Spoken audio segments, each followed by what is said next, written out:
Maintenant, je vais vous parler du biais. Donc, j'ai 2-3 petites choses à dire sur le biais.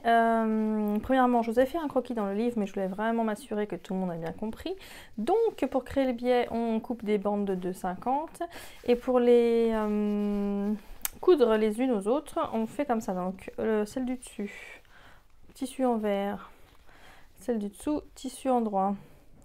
Et puis là, on va tracer la diagonale avec un crayon qui s'efface. Ça peut être un crayon friction, hein, vu que c'est sur l'envers du tissu. Alors, on va juste déplacer un petit peu pour voir où s'arrêter. Voilà. Donc, on part d'un bord et on va jusqu'en haut, là où les tissus se rencontrent, en fait. Hein. Donc, voilà. On peut mettre une ou deux épingles. Et puis faire un point de couture juste comme ici. Et après, on découpera, comme je vous ai expliqué. Et quand vous allez ouvrir, ça va être parfaitement juste comme ça.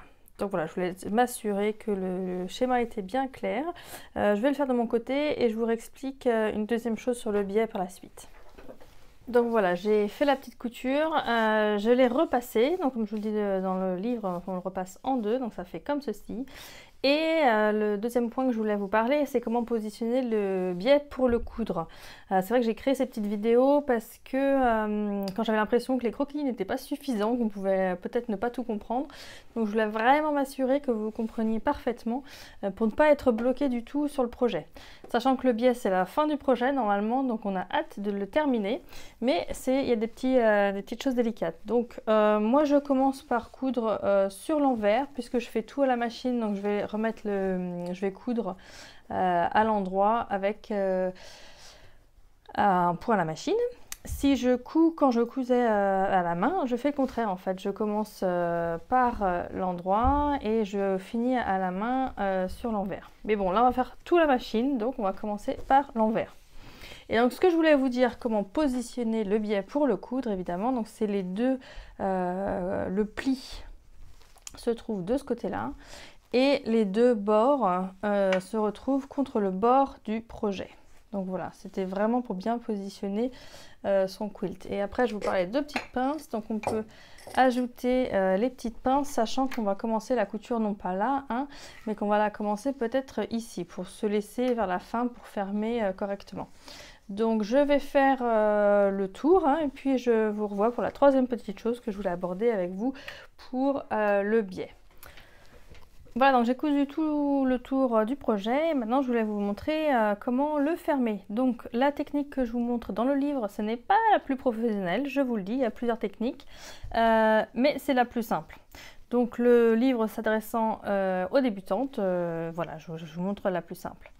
Donc ce qu'on va faire en fait, c'est on va venir là, on va revenir proche de ma couture et on va faire rentrer ce côté-là dans ce biais-là. Donc voilà, je vais peut-être me rapprocher un petit peu et je vais peut-être couper un petit peu, je vais venir peut-être par là, je vais couper ça. Voilà, comme ça. Et je vais me rapprocher un peu. Et donc vous voyez là, on peut couper aussi un petit peu après le premier. Donc je pense que je vais couper à peu près à ce niveau-là. Voilà. Et ce qu'il faut faire là, par contre, c'est faire rentrer un peu les bords. Bien correctement. Donc on s'applique avec les petits doigts. On essaye de faire rentrer pour faire un pli comme ceci. Donc là, c'est pas mal. Je marque un peu le pli avec mes doigts. Et je fais donc rentrer le bout du biais à l'intérieur du premier. Donc voilà.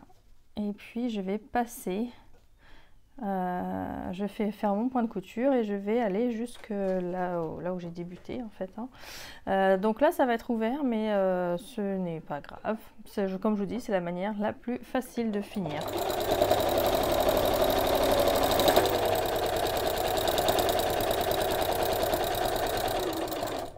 Voilà, on peut faire un point d'arrêt à ce niveau-là. Et voilà, donc c'était très facile de terminer comme ça.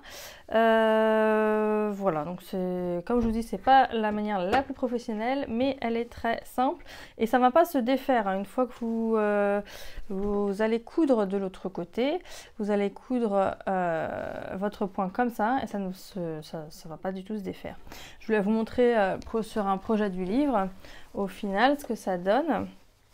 Et j'ai eu du mal à retrouver d'ailleurs l'endroit où ça se rencontrait. Alors, je l'avais trouvé. Ça fait un petit peu un...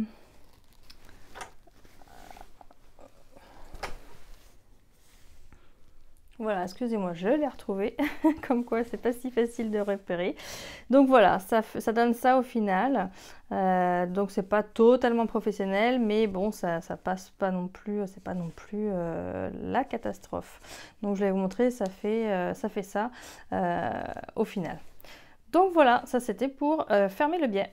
Un petit conseil, gardez vos chutes de biais comme ceci, même si elles paraissent pas très longues. Vous les mettez, moi je les garde dans une pochette et puis ça m'arrive de piocher dedans pour des projets où je les mets bout à bout. On change les couleurs, on met toutes les couleurs que l'on veut et ça peut faire un projet vraiment sympa avec un biais de toutes les couleurs, multicolores. Voilà, petit conseil.